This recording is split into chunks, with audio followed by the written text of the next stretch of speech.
Hey, Packers fan calling from down yonder. I had a question for Ty.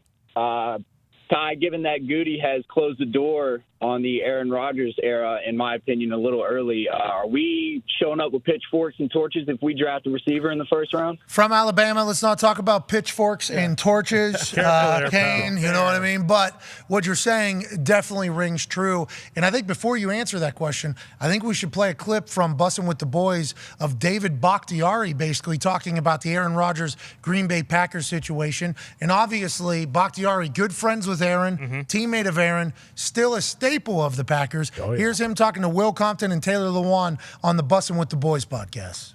The Packers are rebuilding, whether you think so or not. They don't could they be good? I don't know. Could they be bad? Probably if you're betting, more people are going to think they're going to be bad than good.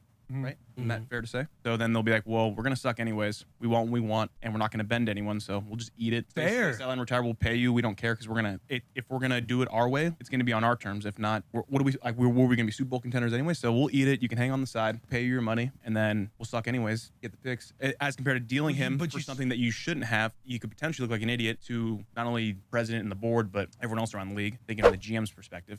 Put yourself on the hot seat, and then potentially have your job come called to question. So I look at all these ways you can deal it. I don't think it'd get that contentious. I do think they'll probably come to an agreement. He'll get traded. They'll get what they want, and then time will probably say whether it was who won what. But I'm saying I do think that it could be a third option if things got so bad. You're right. I've changed my mind. No, we want this, and that's it because we know we're gonna get him. Like, okay, well then somewhere else. Okay, so he's talking about the Packers just not trading him pretty much. My takeaway from it, and I said it immediately upon listening to it, Florio wrote an article this morning. He said the Green Bay Packers and they, and then as he was speaking about they, he inserts himself, we say these things, and everybody's overanalyzing. It's like, why would somebody who's been on the team for so long, who is now OG on the team, leader, and staple of it, why is he speaking in the manner that he is? I think that's just how Bakhtiari speaks. You might know him much better than me. Should people look into that? And then what are your thoughts on Aaron potentially just being forced to remain a Packer? AJ Hawk, who probably has more information than anybody else on this entire subject. Well, when I first saw the clip too, and I saw him say they right away, that's the first thing I noticed. Like, oh, why is he saying they? And then he says we a few times throughout it. I wouldn't read too much into it. Like, oh, he's saying me against them. I took it as he's thinking like, hey, they as in the front office, they handle all this. I'm a player. I have no say in anything. From a GM's perspective, he did say at one point. Yeah. He did put that. But in other clips that we saw from that show, he said the Green Bay Packers. Yeah. Like he was speaking about like an entity that it was like. I can definitely see how you could take it that way, no question. He said they are going to be bad. They are rebuilding. Yeah. Which they are rebuilding, I guess, could be the front office, but they are going to be bad. That's about the team that I think he's on. Yeah, but also might just be the way Bakhtiari speaks. Maybe. You know what I mean? Maybe he's just breaking. And what did he say right before that? What did he say? Like, do we know the context of what led up to that? True. Seen 3 different clips. I haven't listened to the whole thing. Will watch the whole thing at some point because it's a great perspective because Bach, obviously, and Aaron are very close friends, and Bach is now staple over there. But there was some verbiage there that made people go like, why is he speaking as if he is not going to be a Packer? I don't think that's what we should look at, or is it, Pac-Man? What are your thoughts on listening to him speak? I don't know, but I know one thing that he forgot out of that whole statement, that is if Aaron want to come back, he can sit there for $52 million. It's a lot of money, and I think that's what Bakhtiari said. It's a lot of money. Take the hit. We're rebuilding anyways. But that would be. I think all parties believe that would be dumb. But I guess it could be something that you could do if you didn't want to be in a bad deal, which Goody potentially is going to have to sign. Because once again, in my opinion.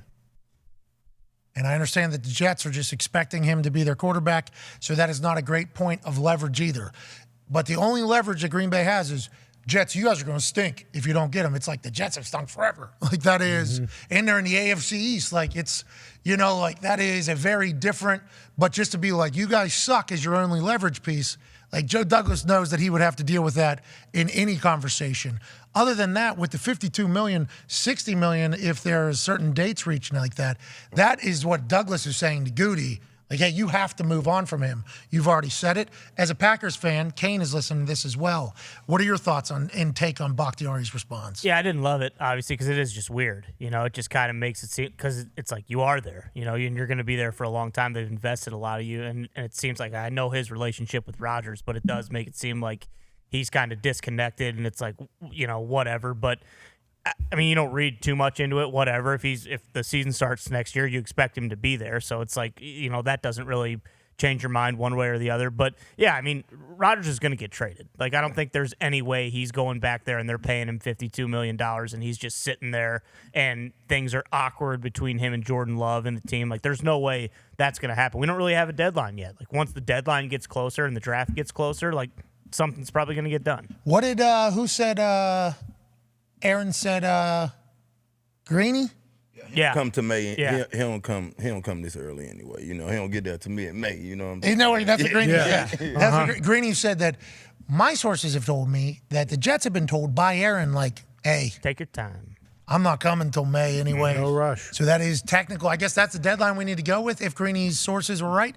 Do you know anything about that particular statement? AJ said, that's the first I'm hearing of it. Oh, yeah. But I think history does tell us, and anytime AJ says something, we got to remember AJ's not lying, but he's potentially withholding. Right. Yes. So we got to kind of piece it away. So he was like, I think everybody publicly knows kind of where he's been. So is that an accurate assessment, you think, of when the deadline potentially is in the Jets' mind?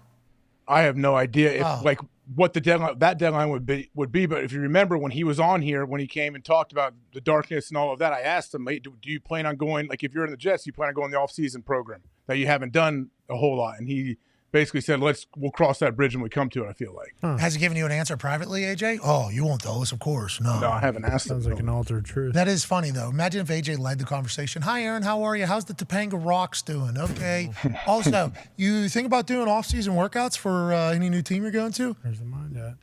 No? Okay. Have you thrown any footballs? I saw you playing tag with Alan Lazard. Mm-hmm. No footballs? Okay. Is that tag game that he plays with Alan Lazard normal? Is that status? I don't know. Is that out where he works out there in California? He and Lazard? Is that modus operandi here? Oh, Bakhtiari goes there too, I know. Oh, so he's got a lot. And he kept saying and Alan Lazard and Aaron are both there. Mm-hmm. But he was on the bus in Nashville. Yeah, I think. Well, they all live in Nashville too, a lot of them. Oh, that's why the raw land purchase. Interesting. Oh. Okay. Taylor Lewan, no longer with the Titans, right? Free agent. Left tackle. Jets might The need Green one. Bay Packers. Holy shit. Interesting. That's why he said they. Let's go to the phones. Wow, thanks for the call, Kane. Unbelievable. Did Taylor say we when he talked about the Packers? Huh? Interesting. Did Taylor, what if he said we? He was oddly quiet, He was oddly quiet. so maybe he was holding something back. Uh-oh.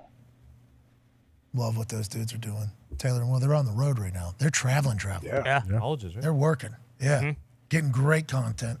That conversation with Bakhtiari, a lot of people were intrigued by because of the situation we're in.